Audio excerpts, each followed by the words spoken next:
Good morning, and thank you all for coming. My name is Al Cowan, and I'm here today with my colleague Clint Sayers.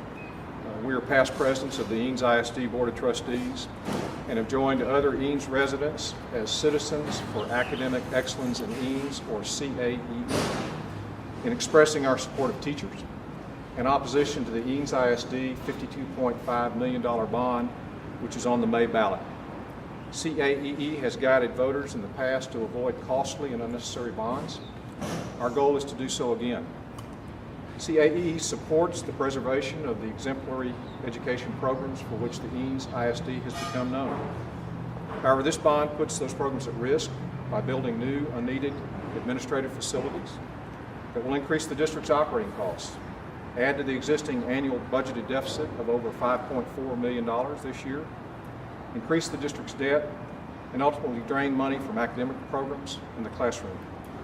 It's a risk we don't need to take and can avoid by voting no on these bonds.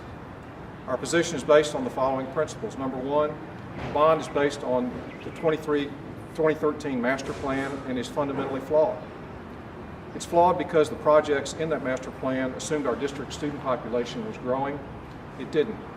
In fact, the number of students decreased. Eanes ISD acknowledged the enrollment drop in its November 8, 2014 enrollment report, stating, quote, "For the first time in nearly a decade, enrollment in the Eanes ISD declined." Went on to say that only 486 kindergarten students enrolled, the lowest number in several years. In 2000, the historical peak enrollment at the time, Eanes had 7,443 students. In 2014, Eanes had 7,587 resident students, an increase of 144 students. However, while Eanes added 144 students, the district added 140 employees, almost one employee for each new student, at an additional cost estimated today of over $5 million, over 80% of which, or $4 million, is outside the classroom. In short, the Eanes ISD bureaucracy and budget are growing, but the student population is not. Number two, the bond increases the deficit and puts our academic programs at risk. The proposed bond is substantially the same in concept as voters rejected a year ago. While smaller in amount, the bond repeats the pattern of seeking millions of dollars to spend on expanding buildings in the district and other luxuries. Approximately 25% of the bond is allocated to constructing new buildings, thereby increasing operating costs and the annual operating deficit. The increase in spending that will result from this bond is not the way to accomplish deficit reduction, and growing the deficit will only make cutbacks in our academic programs more painful. We believe that our teachers are the key to preserving academic excellence. That's why we firmly believe that cuts should be made first to spending outside of the classroom. Number three, Eanes is accelerating its debt spending. And Eanes ISD is attempting to fool voters with the theme of no tax increase, but Eanes taxpayers are reeling from tax increases. Even though the tax rate has remained constant since 2011, rising property values have caused tax increases of almost 40% in the last 4 years for debt service taxes to repay bonds. And EISD projects additional increases this year and in years to come. By way of example on the debt, in 2006 we passed a bond for 5 years or $53 million, which was an annual average spend of $10.5 million. 5 years later, in 2011, a 4-year bond for $54 million, which was an average of $13.5 million per year. This is a $3 million bond proposed in 2015 for $52.5 million, an average of $17.5 million, or an increase of 67% from that bond in 2006. With regard to the deficit, 2 years ago in 2013, Eanes spent $1.8 million more than it brought in. Last year, that amount almost doubled to $3.5 million. This year, the projected deficit is $5.4 million, or triple what it was only 2 years ago. We believe that voters in Eanes ISD are smart and know that more debt and larger deficits are not good for our kids or taxpayers. The increased debt and deficit will lead to even higher taxes, deeper cuts to academic programs, and larger class sizes. We believe that Eanes should trim the fat in the administrative bureaucracy before cutting in the classroom. Finally, any bond should be developed in conjunction with deficit reduction aimed at preserving our academic programs. Many of the items in the bond require further verification to confirm necessity and amounts. The bond also includes luxuries, such as a $250,000 upgrade of the football stadium sound system and a multi-million-dollar network operating system that may soon be rendered obsolete by cloud computing and other new technologies. It's important to note that for emergency needs, Eanes has $29 million in reserves that could be used and subsequently replenished from a future bond. Eanes ISD has spent the last year focused on the bond issue when they should have been focused on the budget deficit. Now their deficit reduction plan protects bureaucrats and places the burden of reduction on the backs of teachers and taxpayers to bail them out. We disagree. We believe that voters want their tax dollars spent wisely on teachers and academics, not bureaucracy and buildings. In summary, the Eanes resident student enrollment is declining, but the bureaucracy is growing. The bond includes unnecessary luxury items and new facilities that make our deficit problem worse. Eanes is accelerating its debt and deficit spending, which inevitably lead to higher tax bills and deeper cuts in academic programs. Any future bond should be based on basic needs, not luxuries and buildings. Finally, Eanes taxpayers have supported the district with over $100 million in new bonds and taxes in the last 8 years for a district that isn't growing. Now it's time for the district to take action, cut its bureaucracy, not teachers, before asking taxpayers for more money. For district patrons, it's their vote, it's their money. We recommend voters protect our schools, our teachers, and our kids by voting no on this bond. Thank you very much, and Clint will be glad to answer any questions you might have. Al? Yes. Rob Hargett. I'm currently president of the school board, but I'm here as a private citizen. I would like to challenge you to a debate. I'd suggest Laura's Library. Let's let the citizens hear both sides of this. I will work with you to find a day that you accept that challenge. Certainly. Good. Let's do that. Okay. Any other questions? I don't think that was a question, but anyway. Now you talk about the district asking too much from these taxpayers. They actually slashed millions off this current bond proposal. How much of a bond proposal would be okay in your office? I think it's premature to set a specific number. I think you need to look at exactly what's in the bond. And before the bond was called, I was asked a similar question by a member of the board.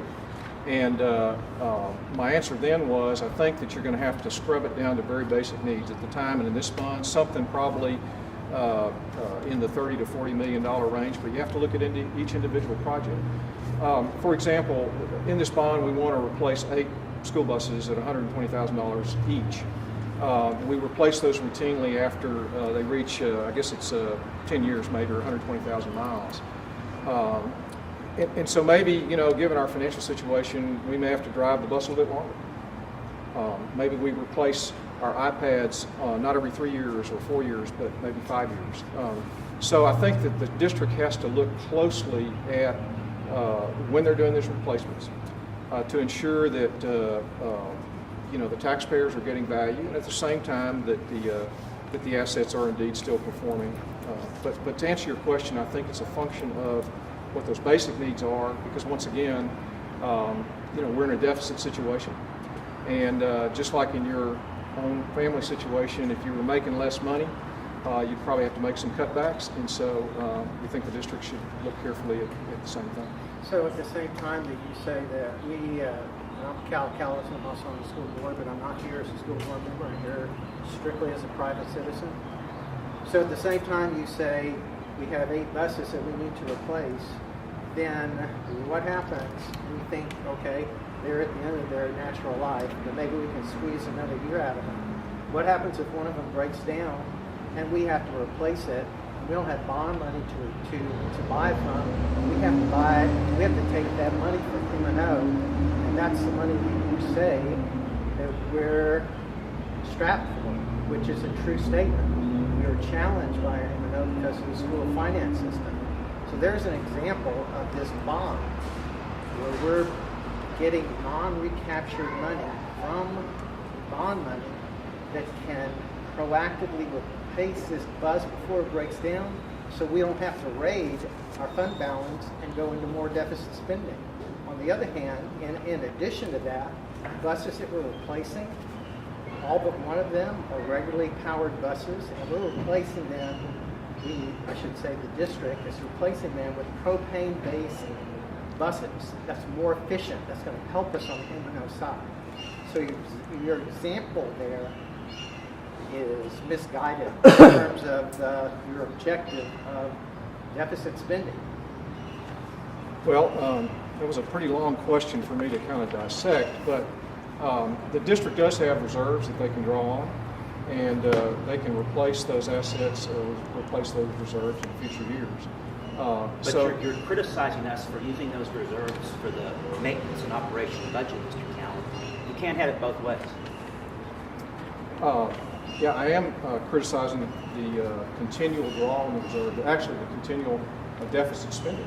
And you know the board has a plan. You saw it. Did you attend the meeting last week? I've seen the memorandum, yes. Do you understand that the board endorsed a plan to reduce the spend down over a period of 4 years and have a balanced budget in 2018, 2019? Are you aware of that? I am aware of that, and the initial reduction there is coming on the backs of the teachers, and we think it should be, we should look more at the administration. So is it your position we should balance the budget next year completely? Is that your position? How many teaching positions will go if we do that, sir? You know, I don't have those specific numbers, and that's the problem. You get up here, you hold press conferences, you do not have the facts. You get the community excited. You know, you were a school board president. You know what the job's like. You know the budgetary crisis this district faces. It's so easy for you to get up here and spout these generalities. You don't have anything specific, sir. Yes, I do. Name it. You know, we're talking about this specific bond, the things in this bond, okay? And, you know, it's been laid out by the district. It's $52.5 million. And we simply are trying to give the public and the voters a different perspective about the bond issue. So, you know, we'll present our information. The district's presented yours, and you're welcome to present more. But we're simply going to give our perspective about it and then let the voters decide. And we'll, you know, our claims and our Give statement. these folks an example of 2 or 3 luxury items that you call them that are in the bond. Well, give us a couple of examples. Sure, I'll be glad to. Sure. I guess the question is, do we need to spend $250,000 on an upgrade to the public address system in the football Did stadium? you know that public address system is dying? That there are 5 speakers and only one of them works? And did you also know that it's an upgraded system that is a directional system and provides relief for the neighborhoods? And it's an obsolete system that's going to be replaced like any obsolete system with one that's more technology advanced that serves the district. It's safer for the district in case there's an evacuation. And, you know, to call that superfluous is ill-informed. Well, does it make sense to have a company come out regularly and repair the sound system? Guess where that impacts? Maintenance and operation costs. So let's just keep having the service calls. I can get you the name of the company that comes out and does all the calls. you know, if you want to get me that information, that'd be fine. I think the question is, you know, what details have been presented to the public about all that? Let's talk about your position on increasing the debt. You talk about in 2006 was a $54 million bond. Mm-hmm. You're not telling these good folks here that $54 million today is the same as it was in 2006, are you? In 2006, that went a lot longer, didn't it? It certainly did. Yeah. And so to say the district is increasing its debt spending in real dollars, that is absolutely false, isn't it, sir? In real dollars. I don't know what the actual ratio is between now and then. But well, you're not afraid to hold a press conference and tell the folks in Austin and the folks in Eanes all about it, but then you don't have the details, do you? No, I do. How would you quantify real dollars? I'm sorry? So what do you think the difference is? We'll say that again on what issue? In the difference, the dollars in 2006 and the dollars in 2000. I'm not an economist, but I think everyone here knows that that $54 million in 2006 is a lot different than $52 million in 2015. That's basic economics. I think you're exactly right. I think everybody knows that. And so I don't think that we need to restate that. I think our voters are smart and capable of making. But you're telling people that we're increasing our debt when in fact we're not. Well, if you sell more bonds, you're increasing the debt. We're also reducing debt. We're also reducing debt every single year as we pay off bonds. I understand We're that. reducing that at the same time. And as a matter of fact, this, without raising taxes, not only will we be able to afford a we, the district, I should say, can afford a $52.5 million bond, but the revenue, the same tax rate is going to generate is going to be beyond what is needed, and we can use those extra funds to pay off outstanding bonds. So we're not only raising the tax rate, we're generating revenue to pay off outstanding bonds faster than we need to. Yeah. Another question I have for you. You mentioned the administrative overcost. That's such an easy target.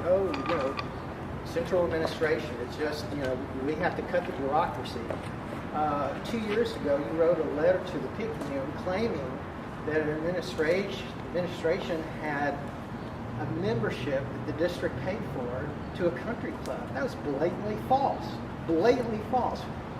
If you make that kind of statement, how do you have any credibility up here saying that, accusing the district of having administrative capacity over what it needs, when you make a false statement that somebody had a district, that the district was paying for a country club membership that was blatantly untrue?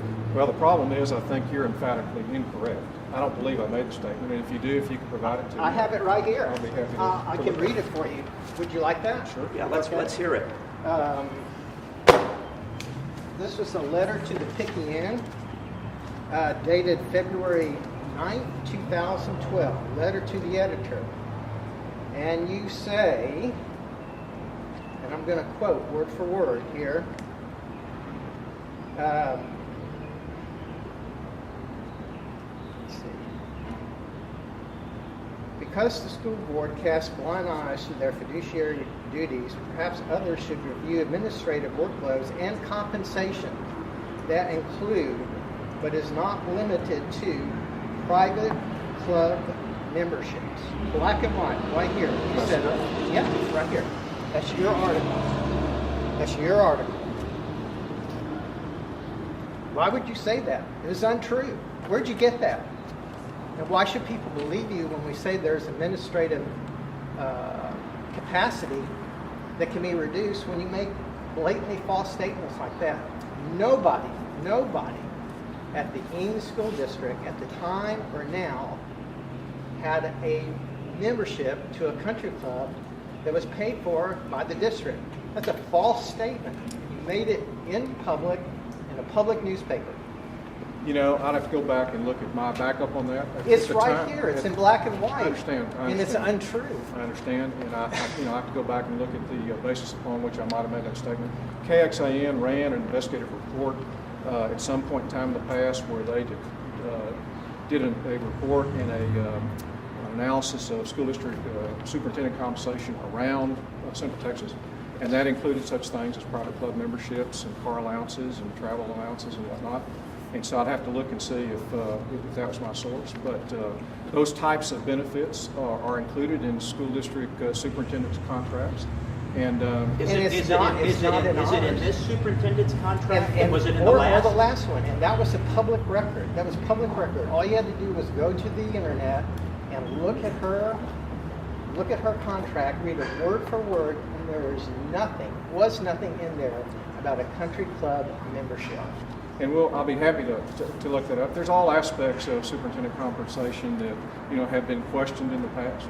Dr. Wellman asked for a salary increase in lieu of taking travel expenses because it afforded her the opportunity to travel on public money and not make public disclosures about her travel. Well, So, Dr. Wellman's not the superintendent superintendent. Is Dr. contracts. Wellman the superintendent any longer, Mr. Cowan? She is not, but we're talking about the past and we're talking about superintendent See contracts. anything in Dr. Leonard's contract along those lines? I have not seen Dr. Leonard's contract.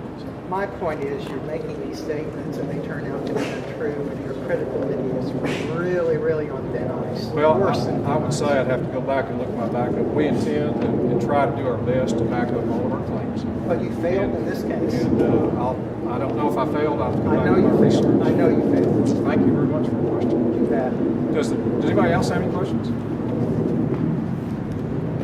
I'd just like to say that I think, what we have here is a situation where the school board has worked towards some budget cuts, talked about where budget cuts might be in order to balance the budget, but they've done nothing about that. And what we feel like, and they're working on it now, they worked on it last year, but really nothing substantial has come out of that. We feel like before we ask for the voters to fund more debt for the school district, that the board and the district really hard on what cuts might need to be taken in consideration, and we really feel like those cuts need to be on non-teaching areas. Mr. What I Sayers, saw does this bond raise district tax rates one iota? It does not raise tax rates, but it's misrepresentative by the school district to say that there will be no tax increase. And the school district, and Dr. Carlson just mentioned, there will be no tax increase. We know the taxes will go up.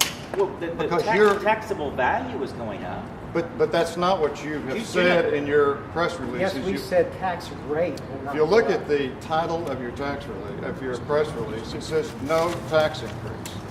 So, Well, I think that's a misrepresentation. Well, and I it's think the tax rate that won't go up. It's the tax rate that won't go up, and the people's value do go up. I understand that, more, Dr. and Kelso, it's but the tax- taxes will go up. Well, and let will me ask you continue to this. go up. Under your plan for a $40 million bond or whatever it is, will taxes go up? Yes, Now, they will. won't they? Let me just say this about whatever size bond there should be. First of all, we need to look at the needs and not how much will the voters approve.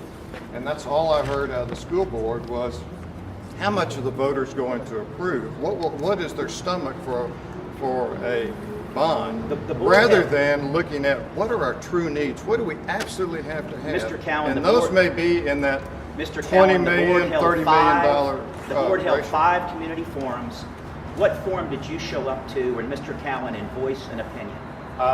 Name which one. I came to the forum at the high school. And I when did saw you there. come voice an opinion about what should be on the bond or what should not be on the bond? Ever.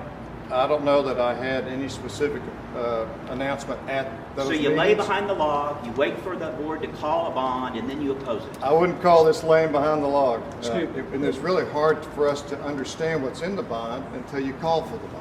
And I would When say- the I board would started say- meeting, the board started meeting in September or October, and numerous public meetings. The Picayune is here. The Picayune knows what was being talked about and what was going to be in that bond. You didn't come to those meetings and learn about it. We saw in that bond that you had everything that was in the last bond. And Wait a until- minute. The last bond was $89.5 million. This bond And that was was on your, 52.5. and that list included all those items. Guess how much construction costs went up in terms of estimates between last year and this year? I'm sure construction costs have gone They up. went up 15%. Okay. 15%. By waiting to do this construction, that's what it cost the district. Well, let me just address a couple of things. With regard to talking to anyone, I spoke with Dr. Jones on February the 10th about the bond. I had a meeting with Dr. Leonard about a week before the bond was passed, talked about it, asked him to ask the board to delay the bond till November so that when the bond was called, the public would have a chance to know what was in it and scrub it for several months. And then I talked to your colleague Bo Ross before the board meeting on the 25th and explained my reservations from what I knew about the bond at the time. And then I actually spoke, as you know, to the board itself the night that you called the board meeting. So, Where were you in so, October, November, December, and January, Mr. Cowan? Where I were was, you then? I was looking at the information the district came out, and So we did have information our out there? reporter Katie's done an excellent job of reporting. So are you saying we did have information out there? I think that's probably true, but as Clint said, it's been a moving target until you call the bond. And I would just like to, one other, since we're pulling out a reference material today, I don't have mine from 3, 4, 5 years ago, but I do have the district's press release where it says trustees call for May bond with no tax increase.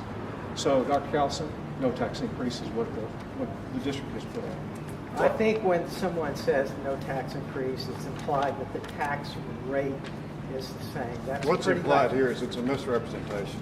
Uh, So, that's what we're concerned about, what else is being misrepresented. Gentlemen, well, it our seems like concern- it's sort of We're morphing getting- into a full debate I right understand, now.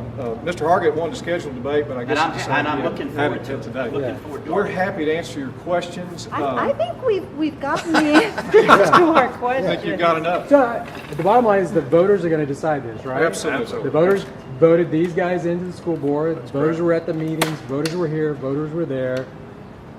What is the end? I mean, like, so that is the end result. And you're having a press conference today, and they're debating. We're having a press conference today we don't have the school district's microphone. We don't have the school district's budget to put out their information. They spend tax dollars on mailers. They use the school district's computers with their listserv. They've got as we know, they've got the microphone, and we're the underdogs. We're just the opposition trying to simply put our information out. And then, as you say, the voters will decide. And that's the way it works. And the district puts out information to the voters. It doesn't advocate for or against a bond. It can't by law. I cannot, as a board member, advocate for or against a bond. I can, as a private citizen, be here today challenging some of the statements that were made by these two gentlemen. I have that right as a private citizen. That's why I'm here as a private citizen. So, yes, the district does put out money. It does use money, but it's information only. It's fact-based.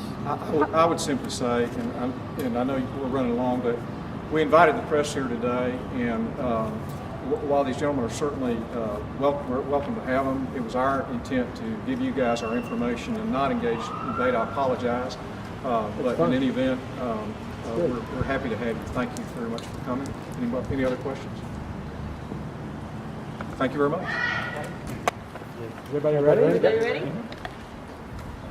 I just Well, first, go ahead and give You your first and last name and your title. Sure. My name is Rob Hargett. I'm the current school board president of Eanes ISD, but I'm here as a private citizen offering my support for the bond. And the exchange got a little heated. Why is this so? You say that he's giving out inaccurate information. Well, just to set the record straight, this bond was, we began to formulate, the board began to formulate it in September, October. There were 5, 6, 7 community meetings held. There was a town hall format.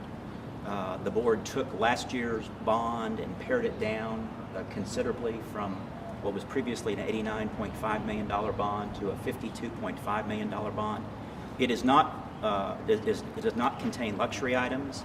It has selection criteria by which it was examined. We're looking for items that are safety and health oriented. They are items that are crucial needs. There are items that are to help with maintenance and operation efficiency in the district. And that's the focus of this bond. It does not increase the tax rate. In fact, it's going to allow the district to repay debt at an accelerated pace. Are you concerned at all that there's just bond fatigue, tax fatigue? I mean, I understand the tax rate's not going up, but people all across the city are feeling, more coming out of their pocketbooks. Well, our district was the only district last year that didn't approve, and in Central Texas didn't approve a bond. And the voters spoke. They said they didn't want an $89.5 million bond, but that doesn't mean needs go away. And when you're in a position, when the district has folks who are in a position who are fiduciaries of district assets, you can't just ignore needs. They have to be addressed, and that's what this bond does. Now, without the bond money, if you don't get it approved in May, what happens to the district? What happens is that if a school bus goes out, if an HVAC air conditioning system goes out, the district has to go to its general fund to pay for those expenses, and that is money that is there for emergency needs. But the beauty of a bond is it allows the district to cover expenses that are not subject to recapture under the Robin Hood legislation. Currently, about 54% of money that Eanes raises in tax revenue goes to the state of Texas under the Robin Hood concept. If we replace an air conditioning system or a bus out of money that's tax generated, out of M&O money, we are taking money. We are taking almost half of a dollar, more than half of a dollar, and having that expense. With bond money, 100% of that money is available to the district to replace a bus or to replace a broken air conditioning system. And I guess I would just ask, what are some of the, in your mind, the highlights of the bond package? Well, I think the highlights are, as I said, safety and health. What specifically on that? Well, we've got obviously HVAC systems in buildings for children.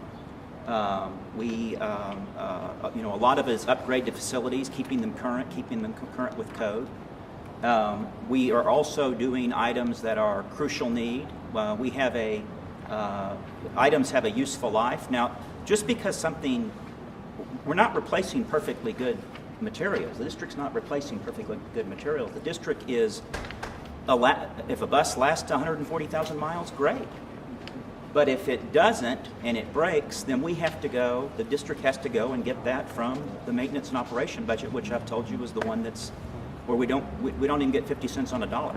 So what do voters say? I mean, like, are they naive or they don't want this? When you presented these facts, when you have these meetings, what is dedicated all the money? I don't think voters are naive at all. The voters spoke last May.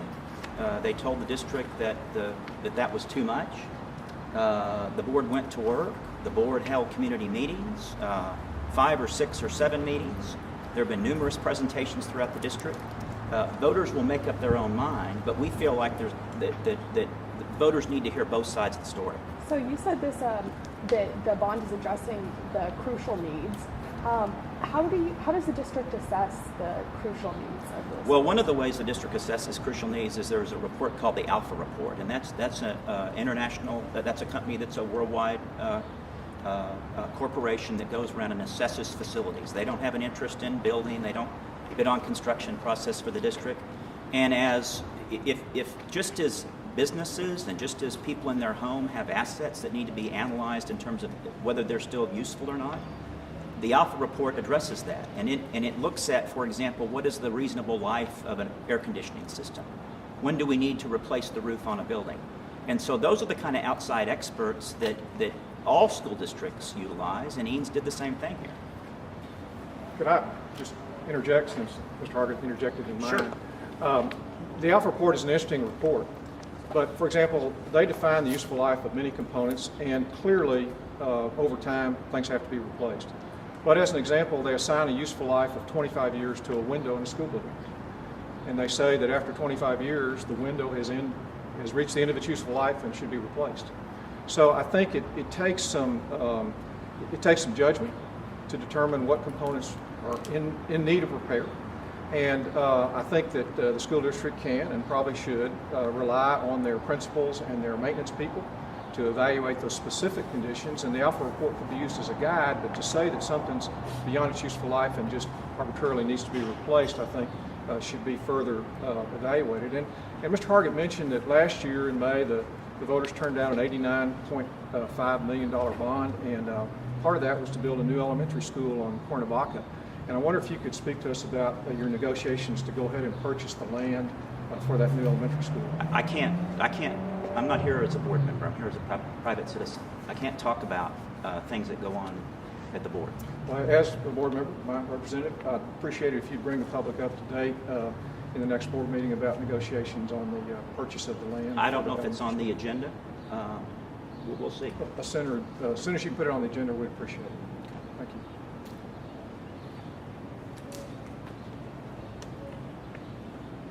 Anything else? Do think we're citizens good. have Yeah, let me talk for a second about that Alpha Report, because that Alpha Report has analyzed district buildings, and it's determined when useful life is reached. If a window is still perfectly good, a window is not replaced. But if a window can be replaced and save energy costs, then it's going to be replaced, because that's going to be something that impacts maintenance and operation in the district and our efficiency. And that's going to save us money in the long run on those expenses that were being criticized for by Mr. Cowan for deficit spending. So there are operational efficiencies associated with some of these bond projects that will, in the end, reduce the district's annual budgeting needs.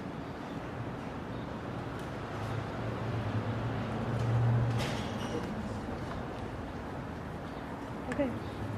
Thank you. Good luck getting that. We're gonna need it. Oh my goodness. What, are you